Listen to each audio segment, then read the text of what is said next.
Let's start with a thought experiment. Imagine you've spent your entire life inside a car. For years, you assumed you were the one choosing the route, the speed, and the destination. But then you look over and realize the truth. You've never been at the wheel. You've been sitting in the passenger seat all along. Think about how many times a single passing thought decided exactly how you were going to feel for the rest of the day. A coworker makes an offhand comment, and you carry that irritation for hours. An opportunity appears, but a quiet voice in your head whispers that you aren't capable, and you immediately obey it. This happens to millions of people every single day. They believe they are living their own lives and making their own choices, when in reality, they are strictly reacting to every emotion and impulse that surfaces in their minds. We end up exhausted, completely disconnected from our own agency, running a frantic race without realizing we aren't even steering the vehicle.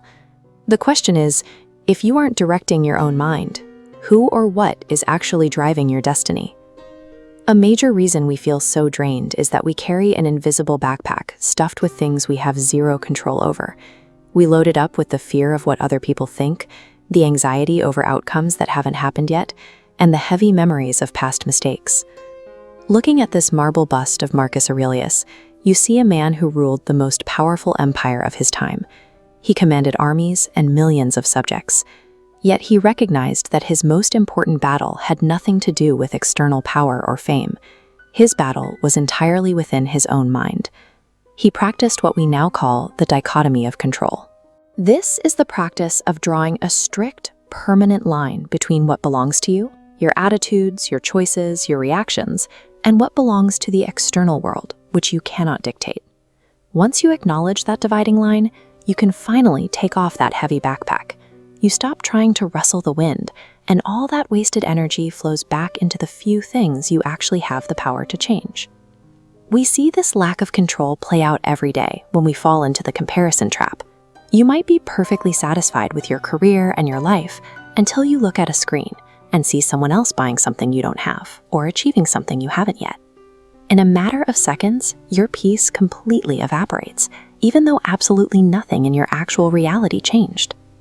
The logic of that reaction falls apart when you look closely. Life is not a single winner-take-all track. Someone else's victory does not reduce your options. Their success does not physically block your path, and their timeline has no mathematical bearing on your own. We do the exact same thing with old resentments. You might be holding on to a sharp memory of someone who wronged you years ago. You keep replaying the event, generating fresh anger today, while the person who actually caused the problem has long since moved on with their life. This is why forgiveness is so incredibly practical. It does not mean justifying bad behavior, and it doesn't mean welcoming a toxic person back into your routine. It is a strictly selfish decision to drop a heavy stone you've been carrying so that you can walk freely. When you obsess over the path someone else is walking, or stare relentlessly in the rearview mirror at what already happened, you guarantee your own dissatisfaction and completely halt your forward momentum. To understand how to stop that momentum drain, look at this flowchart of human emotion. When an external stimulus, like an insult, arrives, it doesn't strike the core reaction right away. It first lands in a distinct buffer zone, the conscious mind. Inside that buffer zone, you hold absolute veto power. An insult is like unopened hate mail. You can choose to open it or exercise your authority to divert it away, entirely denying it permission to enter your emotional core. You can use that exact same mental buffer to intercept and redefine failure. When a project collapses or a goal is missed, that event enters the buffer zone. Instead of letting it trigger despair, you can process it purely as incoming data and resistance training.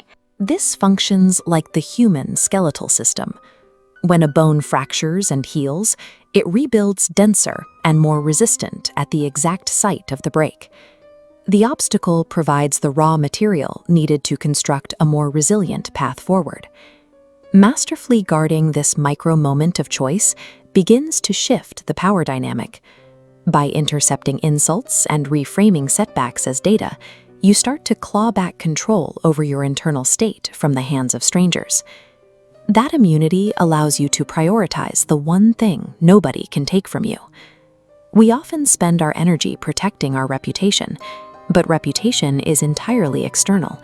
It can be destroyed by a single rumor or a string of bad luck.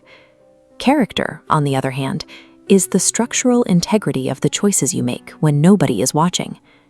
The Stoic philosopher Seneca, seen here in this classical portrait, lived through exile, political turmoil, and severe crisis.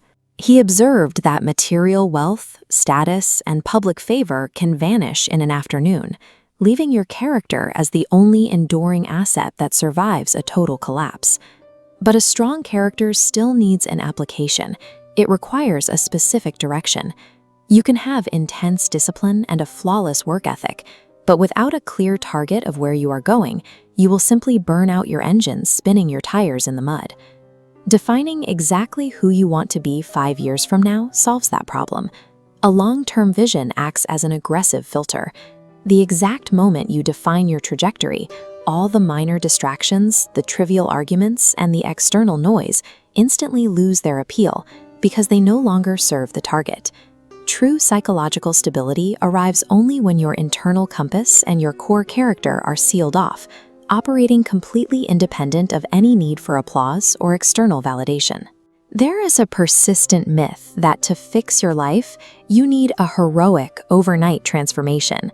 We tell ourselves we'll wake up on Monday, abandon all our bad habits, and become an entirely new person by noon. And almost every time, that massive, sudden overhaul leads straight to burnout and failure. Looking at this diagram of neural feedback loops, you can see how the mind actually builds reality. The brain is remarkably objective. It does not judge whether an input is positive or negative. It strictly reinforces and thickens the pathways of whichever thought circles the loop the most often. When an isolated passing thought like, "I can't do this," cycles through the system day after day, it stops being a simple sentence.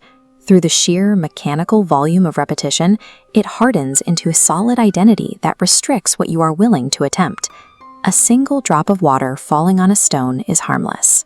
But if millions of those drops hit the exact same spot over years, they carve a deep canyon through solid rock. The strength comes from the compounding volume and not the initial impact. Our personalities develop through the accumulation of tiny choices. We construct ourselves one thought at a time, making today's identity the direct physical byproduct of the repetitions we allow to settle in our minds. Which brings us to the 1% solution. You do not have the pressure of fixing your entire life before you go to sleep tonight. You only have one highly manageable task: win your very next reaction. Actively choosing to ignore just one provocative comment or deciding to let go of one dusty resentment is the microscopic step that flips the algorithm. It initiates a positive compounding loop that slowly rebuilds your psychological baseline. The chaotic traffic outside your window hasn't changed.